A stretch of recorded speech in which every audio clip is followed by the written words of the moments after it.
People make a decision to smoke or not smoke every day. Is it fair to force the people that have made the decision to be healthy by not smoking?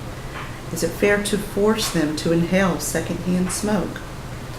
As long as it's legal to smoke in public, everyone, even children, are in danger of secondhand smoke.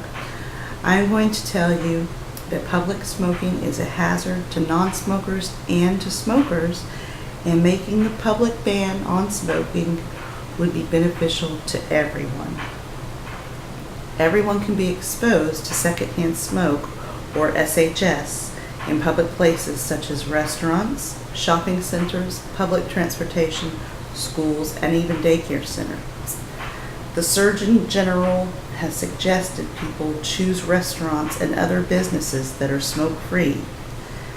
Is it fair to force these people that want to avoid breathing smoke or secondhand smoke, they want to avoid being exposed to it, to force them to not go to certain restaurants because of that? I believe that not only does a public smoking ban protect the rights of non-smokers, it also encourages smokers to quit and protects the health of a non-smoker at the same time.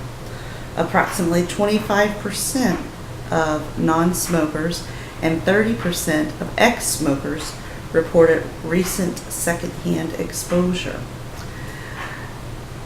After controlling for potential co-founders, both non-smokers and ex-smokers exposed to secondhand smoke had significantly higher odds of getting asthma and chronic bronchitis than those not exposed to secondhand smoke, and that is from health reports. Now, you may be asking yourself, what about smokers' rights? Let's discuss that. Many argue that smokers' rights are violated when smoking bans are put in place. Well, what about the rights of the non-smoker? If a smoker needs to smoke, they can simply go to their home and smoke instead of in public places. The smoker has made the choice to smoke and possibly harm themselves. Therefore, the smoker has the responsibility to find a safe place to smoke so as to not expose innocent people that have made the choice to be healthier. Think of the pregnant woman that's simply trying to walk into the grocery store and is forced to inhale smoke because of the employee taking a break in front of the grocery store. Think of the child that has asthma that is simply trying to go into a restaurant or waiting outside a restaurant where people are smoking in front of the restaurant. These people are being violated, the pregnant woman, the child with asthma. They deserve to breathe clean air. Unfortunately, many smokers are not concerned or even aware that they are causing harm to others by their decision to smoke. Since they choose to smoke, regardless of health or others, it is necessary to make smoking in public illegal. Now, let's talk about the benefits of banning public smoking. Smoking bans are not only successful at protecting non-smokers. Some research shows that public smoking bans encourage smokers to quit smoking. Nationwide, smoking bans are on the rise in workplaces, restaurants, and bars. Research shows that the bans decrease the overall number of cigarettes people smoke, and in some cases actually result in people quitting. One reason bans help people quit is simple biology.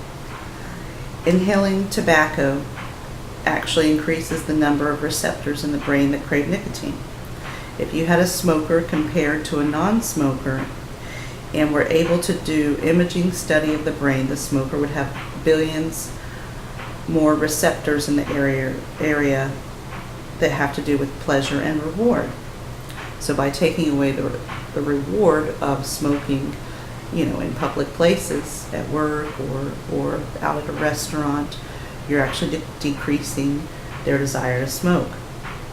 In 2005, researchers recorded a 17% drop in respiratory issues and found that 80% of those surveyed didn't just say the ban encouraged them to quit. 88% said it kept them smoke-free, and this is as a result of a public ban on smoking. New research on the effect of the 2004 legislation found that double-digit drops in heart disease and strokes, and that cleaner air had prevented 3,700 deaths. So what can we do about the problem?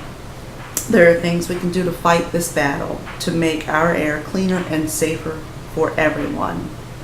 If public smoking is not illegal where you live, write to your government, get a petition going, campaign to get others involved, to get the attention and the legislation that is needed to ban the public smoking in your area. If there is a public smoking ban and someone is violating it, report it immediately. Educate your children about the dangers of smoking. Start a program at a local school to get kids involved in getting a law passed to ban public smoking. We don't have to just sit around and breathe dangerous air. There's things that we can definitely do. In conclusion, secondhand smoke is hazardous to everyone and needs to be stopped. Every time you and your children walk by a person that's smoking, think about what is happening inside your child's body just because a careless person has chosen to abuse their own body. Together, we can make the air that we breathe and the air that our children breathe cleaner and safer.